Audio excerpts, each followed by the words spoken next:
Le Festival d'art vivant Sainte-Sismique est de retour pour une seconde année aux éboulements avec une programmation tout aussi recherchée. Nous avons avec nous aujourd'hui la co-directrice artistique et générale, Mme Saria Bazin. Saria, bonjour. Salut. Vous avez pour une deuxième année la même porte-parole, Mme Marie-Hélène Thibault, qui vous a fait un bel hommage. J'aimerais vous le lire pour que vous y réagissiez.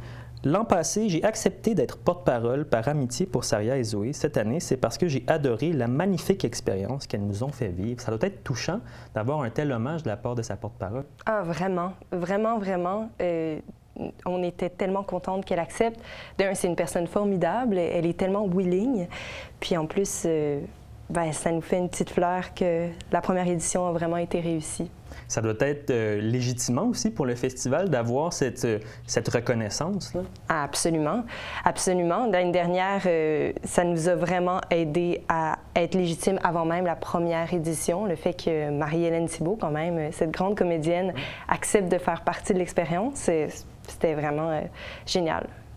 Qui dit seconde année, dit des nouveautés également. Bon, je sais que vous déménagez le QG cette année, qui était l'année dernière à l'espace La Rive. Cette année, il sera au Café Sol. Pourquoi ce déménagement? Parce qu'on avait envie d'être un peu plus central, de un. Tu sais, c'est vraiment l'espace La Rive, c'est un super lieu, oui, mais la plupart des gens doivent venir en voiture. Alors que là, au Café Sol, il y a beaucoup de gens qui vont pouvoir venir à pied. Ça, c'est une des raisons. Deuxièmement, le Café Sol et nous, on partage quand même des idéaux communs. Ils sont vraiment willing de nous aider de A à Z dans tout ça. Les communications sont super fluides et je pense qu'on cherche... on parle le même langage, tu sais. Et donc, bâtir ce nouveau QG-là, là-bas, ça avait beaucoup de sens avec le déménagement du café qui devient beaucoup plus grand, beaucoup plus accessible et avec une vue extraordinaire. Effectivement, en plein cœur des éboulements, donc. Exact.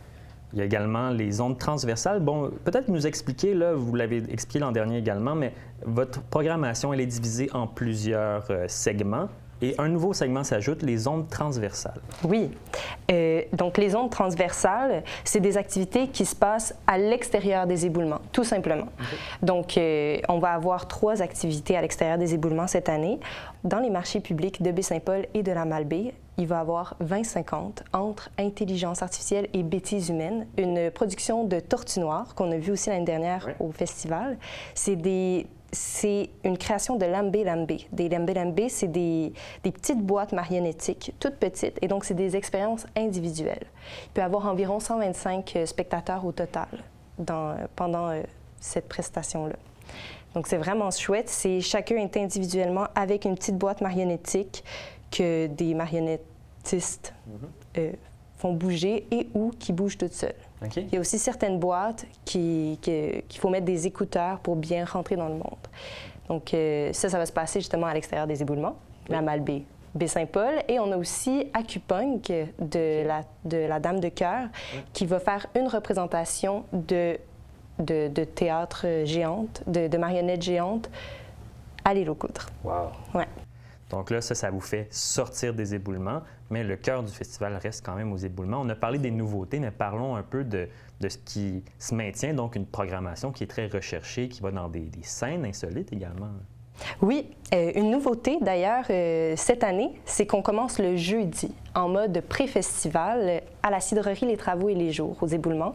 On a une soirée littéraire et musicale où on invite Spoken Word Québec, qui font des cabarets de spoken word, donc de poésie, de textes parlés.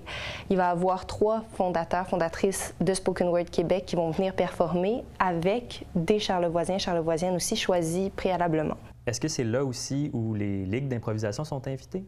En fait, les ligues d'improvisation sont invitées le samedi soir. Au QG Sismique. Et dans le fond, ça va être la même formule que l'année dernière, 6 joueurs professionnels d'un peu partout du Québec avec les ligues d'improvisation. Cette fois-ci, on invite aussi la BAD-B de la Malbaie. Donc, ça va être Baie-Saint-Paul, la BAD-B et les improvisateurs et improvisatrices d'un peu partout. Et encore une fois, du théâtre, de l'art vivant pour les tout-petits jusqu'aux plus aguerris. Là. Effectivement, pour les pièces jeunesse, j'aimerais ça en parler parce que des fois, les gens, quand ils entendent parler du festival, ils ne savent pas qu'il y a aussi des pièces jeunesse. Il y a Taco Taxi de Louis Bergeron. Ce qui est vraiment intéressant avec cette pièce-là, c'est qu'elle est interactive. Louis Bergeron est tellement impressionnant. C'est un homme qui a une carrière, vraiment, derrière lui déjà. Et il est caché dans un taxi, donc on ne le voit pas. Il fait des prouesses, une prouesse vocale, une prouesse physique cachée dans le taxi. Et c'est vraiment interactif, donc les enfants peuvent piger des mots dans un dictionnaire ou des choses comme ça qui font avancer l'histoire. C'est vraiment génial. Et Louis Bergeron, c'est intéressant de le nommer, il a appris à faire des marionnettes dans Charlevoix. Et maintenant, il pratique un peu partout, mais il a appris dans Charlevoix. Donc, c'est aussi un héritage vivant. Qui vient nous faire profiter maintenant. Exact. Une deuxième pièce jeunesse qu'on a, c'est L'amour te reviendra, qui est aussi une pièce marionnettique qui va se passer au musée maritime, dans la forêt du musée maritime, puis c'est précédé d'une activité de haut grand air animée par Annick Pommier. Et ça, c'est vraiment une pièce très douce sur l'amitié. OK, wow. Il y a quelque chose d'autre qui revient, à laquelle j'ai personnellement assisté et beaucoup apprécié, c'est le carnaval sismique. C'est une belle parade. Est-ce qu'elle va encore partir de l'Espace des Rives ou on part encore là, du QG? On va partir du QG cette année, donc le Café Sol, parce que c'est plus facile comme lieu de rassemblement, partir de là et revenir aussi au QG pour commencer la soirée d'ouverture. Et cette année, il y a encore Flavia Nascimento qui va être là. Il va aussi avoir Sandrine Thibault qui était là avec sa marionnette. Et il va y avoir d'autres surprises. Pour les gens qui n'ont pas pu découvrir ou assister à ce carnaval sismique, pouvez-vous nous en parler un peu, nous le décrire tout au moins? Oui. Donc, le carnaval sismique, c'est des artistes professionnels, c'est des citoyens qui font de la musique, de la percussion ensemble en déambulant dans les rues. Donc, tout ça, c'est mené par Flavia Nascimento, que je nommais tout à l'heure, qui vient accompagnée de 10 musiciens et musiciennes. Et elle nous guide à travers des rythmes de percussion qu'on peut reproduire avec elle. Et à travers ça, il y a des marionnettes que nous, on prête aux citoyens. L'année dernière, c'était beaucoup celles de Sandrine Thibault qui sont magnifiques. Et donc, c'est ça, on déambule en chantant, en faisant des percussions, en faisant de la musique. Pour finalement revenir au QG pour partir la soirée. Saria, en terminant, la dernière fois que vous êtes venu ici sur le plateau, vous avez parlé d'une crise culturelle au Québec.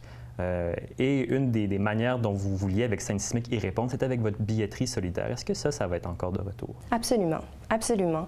Je ne pense pas que ça répond à toutes les crises du milieu culturel, malheureusement, mais au moins, ça répond à la crise de l'accessibilité. Nous, notre but, c'est d'amener du théâtre où il n'y en a pas encore, donc dans Charlevoix, du théâtre professionnel, de l'art vivant. Cette année, on a aussi de la danse. Et pour nous, c'est important que ce soit accessible pour tout le monde. Donc, notre billetterie solidaire revient. Par exemple, je pense que c'est important de noter qu'on est encore dans une crise culturelle sur plusieurs niveaux. Moi, j'ai beaucoup d'amis de talent qui ont dû annuler leurs pièces qui étaient programmées dans des gros théâtres à Montréal ou à Québec, faute de sous. Donc, c'est pas, je ne pense pas qu'on a la solution, mais je pense qu'on recherche à trouver des manières de créer du théâtre avec moins.